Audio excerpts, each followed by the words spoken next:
Bienvenido. Muchas gracias. Buenas tardes a todos.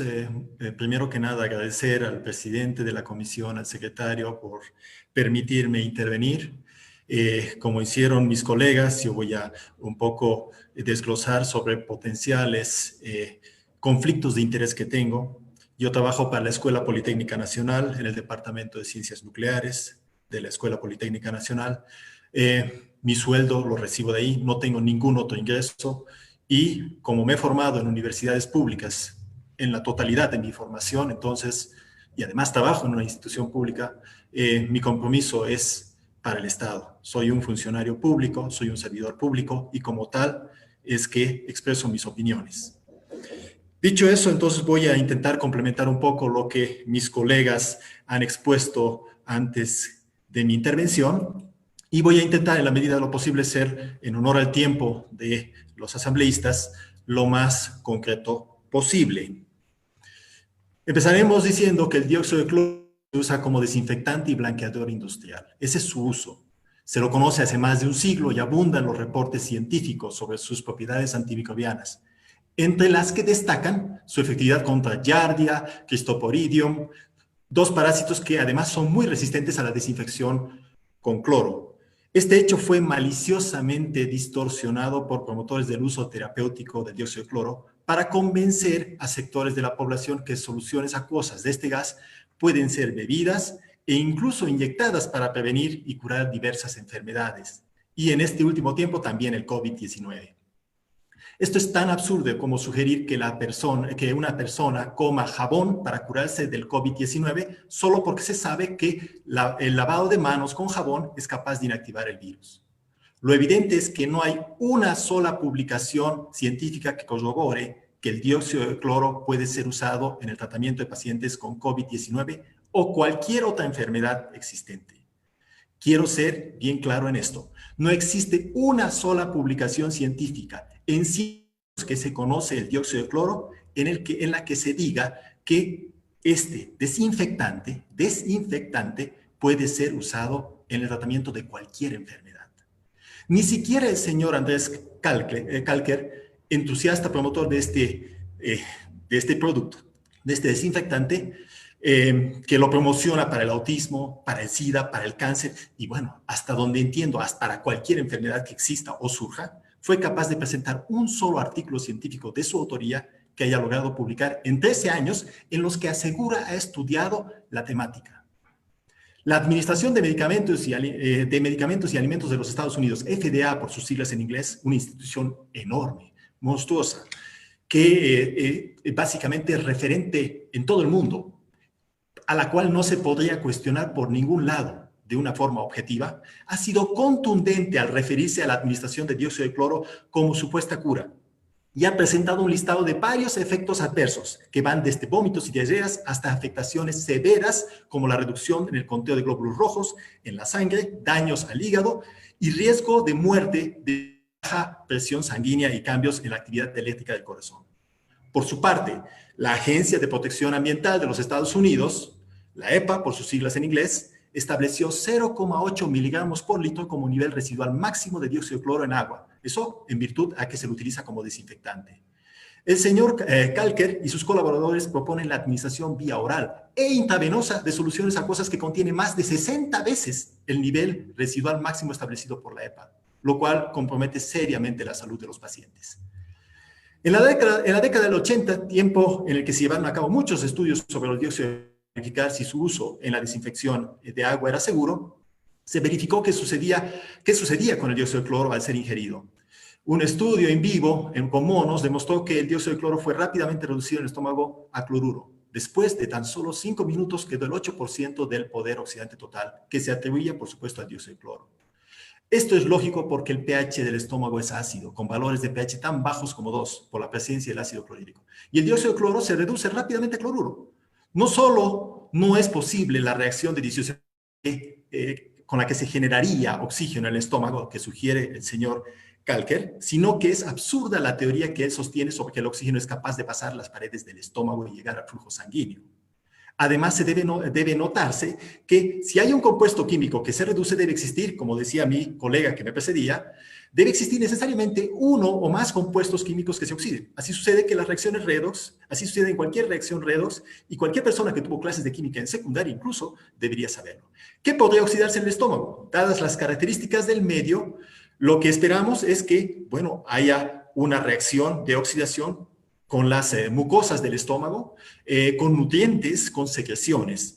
Y bueno, esto puede ocasionar, si hablamos de las mucosas del estómago, en lesiones que pueden derivar en úlceras. Y en los otros casos se puede producir como productos de reacción sustancias tóxicas que afectarían directamente al hígado. De hecho, un estudio publicado por Daniel y colaboradores en 1990 reveló que la administración de dióxido de cloro disuelto en agua a ratas produjo cambios enzimáticos, aspecto que se interpretó en este mismo documento como signo de toxicidad en el hígado. Evidentemente, según la cantidad de dióxido de cloro que una persona consuma vía oral, este compuesto podría pasar al intestino delgado y ser absorbido con el consiguiente impacto negativo en el hígado. Y si la cantidad de dióxido de cloro es muy alta, implicaciones negativas también serían observadas en la sangre. Y ahí tenemos la anemia hemolítica. Ya eso sería una posible consecuencia en la sangre. Pero todavía más seria es la propuesta del señor Kalker y sus colaboradores sobre la administración intravenosa de soluciones acuosas de dióxido de cloro. En este caso ya no existe la barrera que implica las fuertes condiciones del estómago y la capacidad de cierta amortiguación por parte del hígado, que impidan la acción oxidativa directa del dióxido de cloro en la sangre. No queda duda que el dióxido de cloro reaccionaría con diversos componentes de la sangre, en particular aquellos que tengan grupos amino. Es falso que el dióxido de cloro oxigena los glóbulos rojos. En todo caso, la interacción del dióxido de cloro con los glóbulos rojos resulta en hemólisis, es decir, la destrucción de los glóbulos rojos.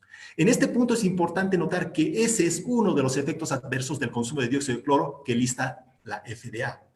El color rojo de los glóbulos rojos es debido a la hemoglobina. La hemoglobina está formada por 4 cadenas polipéptidas que se llaman globinas, y a cada una de estas se une un grupo hemo, cuyo átomo de hierro es capaz de unir de forma reversible una molécula de oxígeno.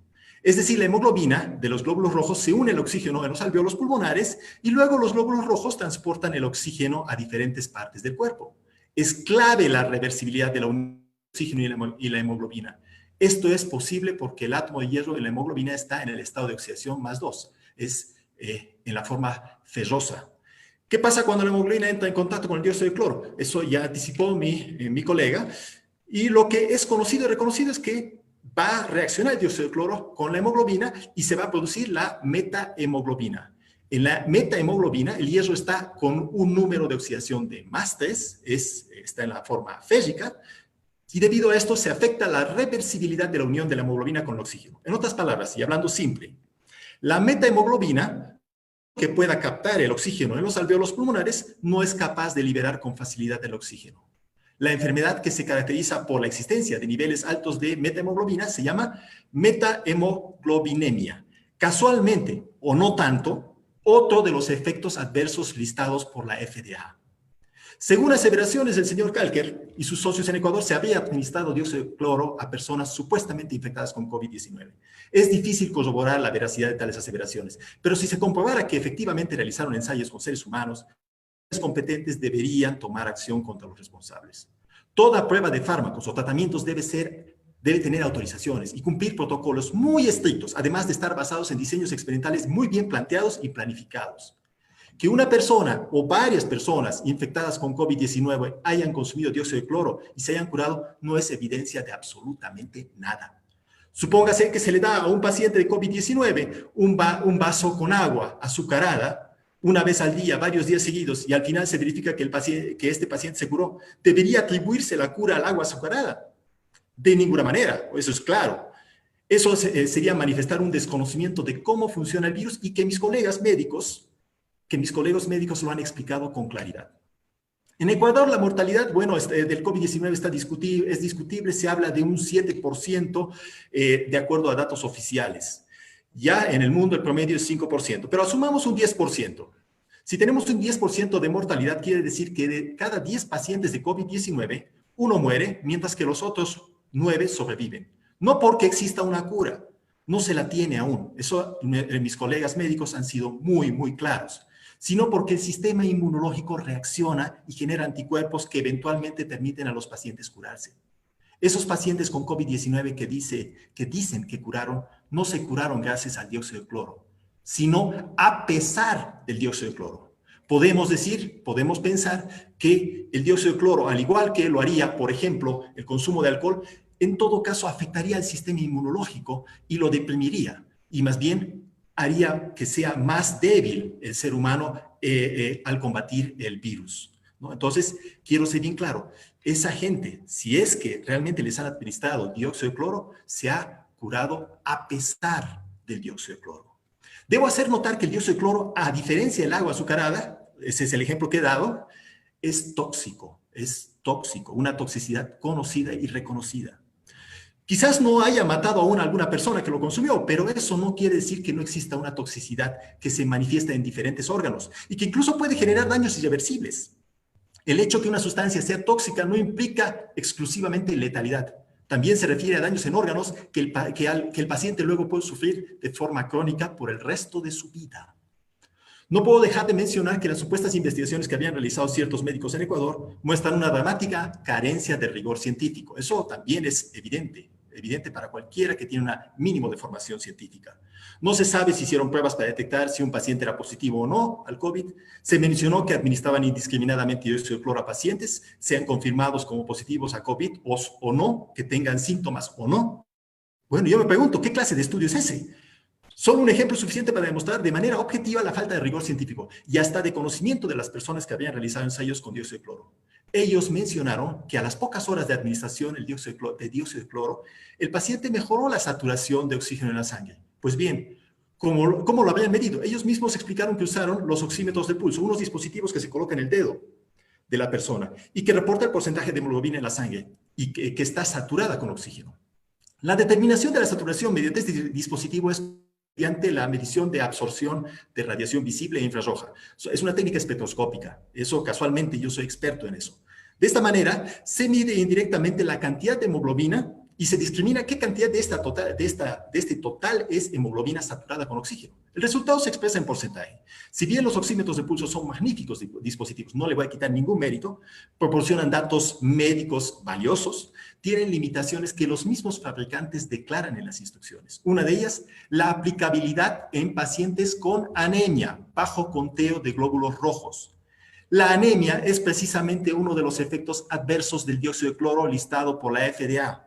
Entonces, no debería de extrañarle a nadie, ni tampoco es algo positivo el hecho de que un paciente al que se le administró dióxido de cloro llegue a mejorar el porcentaje de saturación. Simplemente el dióxido de cloro está provocando una hemólisis y por tanto se produce una reducción en el contenido de glóbulos rojos y hemoglobina, por tanto. Bajo el supuesto de que el paciente sigue teniendo el mismo nivel de intercambio de gases en los alvéolos pulmonares, que no haya sido afectado, quiero decir, en esta condición hay menos hemoglobina para oxigenar, es decir, una mayor proporción de la hemoglobina estará saturada. Aún así, como el paciente tendrá una anemia inducida por el dióxido de cloro, no habría suficiente oxígeno en la sangre para los requerimientos del cuerpo humano. Dicho de una manera más clara todavía, el paciente tendría un aparente buen porcentaje de saturación, pero en realidad no tendría suficiente oxígeno para los requerimientos del cuerpo. Se podría mencionar muchos aspectos técnicos más que muestran con claridad que el dióxido de cloro como cura para enfermedades es un fraude, una vulgar estafa muy bien publicitada. Se podría mencionar que el señor Andrés Kalker no es doctor, a pesar de que se haga pasar por tal, y que sus libros fueron retirados por las librerías online más importantes del mundo, ni hablar de los problemas legales arrestos de por medio que el señor Kalker ha tenido en Europa. No vale la pena dedicar tiempo a eso, porque lo realmente importante es proteger la salud de las ecuatorianas y ecuatorianos. Estamos viviendo una crisis sanitaria de una magnitud que, estoy seguro, seguramente nadie imaginó jamás vivir. Hemos lamentado la muerte de miles de personas en el país y estas heridas no serán fáciles de curar. Lo que menos necesitamos es una segunda crisis sanitaria, a la par de la que ya tenemos. Esta vez debido al consumo de un compuesto tóxico, que se sabe es tóxico, que todos los organismos de control del mundo saben que es tóxico. Y además hay múltiples advertencias publicadas por doquier. No hay tiempo para perder. Es lamentable que esta comisión haya tenido que perder tiempo al escuchar pseudocientíficos que no aportan nada. Es ofensivo para esta comisión que haya tenido que escuchar argumentos del señor Kalker que son absurdas, sin base científica, en las que Llegó incluso a mencionar teorías conspiratorias, ¿ya? Teorías de conspiración. Es penoso que algunos médicos ecuatorianos, quizás impulsados por su desesperación, que es algo, una reacción lógica, o la impotencia, y viéndose sorprendidos en su buena fe, se hayan prestado a ser portavoces de lo que no hay duda posible es una estafa. No es tarde para tomar medidas y poner un alto a productos que ya se distribuyen clandestinamente y que solo, solo harán daño a la población. También quiero destacar, por mi origen boliviano, quiero directamente desmentir lo que dijo el obispo, con todo el respeto, de que en Bolivia se autorizó el uso del dióxido de cloro.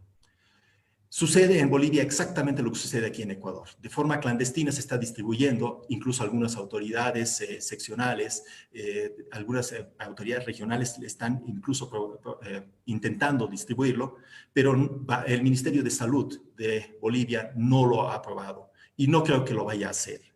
Ningún país que tenga instituciones serias y que entiendan la gravedad de esta situación pueden aceptar esto. Esa es mi opinión, ¿ya? Y también quisiera hacer otra opinión en virtud de lo que se ha hablado. No podemos confundir lo que es la medicina alternativa, que en realidad la medicina ancestral es una forma de medicina alternativa, con algo que no tiene ningún vestigio de ser medicina, la aplicación del dióxido de cloro.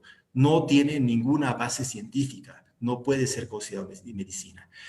Sobre la medicina ancestral yo tengo, y comparto esa opinión con mis colegas, un enorme respeto, un enorme respeto. Hay muchos ejemplos de fármacos que se han utilizado después en Europa, en Estados Unidos, que han surgido a partir del conocimiento ancestral. Eso vale la pena rescatarlo y debe estudiarse, debe considerarse a nivel de las universidades y centros de investigación. Pero no lo podemos mezclar con el dióxido de cloro. Eso sería